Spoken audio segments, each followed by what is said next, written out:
See you Manila!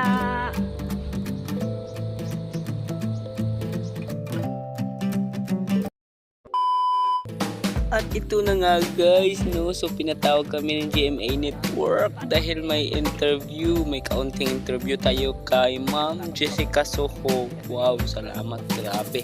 Super excited talaga kami, no? Makikita nyo naman, first time namin to.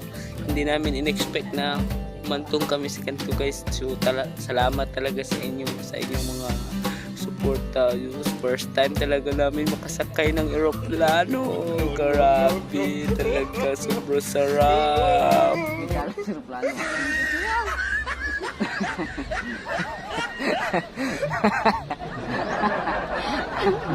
Hala gani.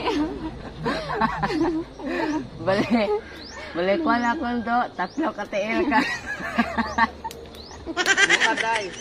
Tatlo katiil ako. Ulo lang sa manok, tagpulo. Dua ka hotdog, kinabnab.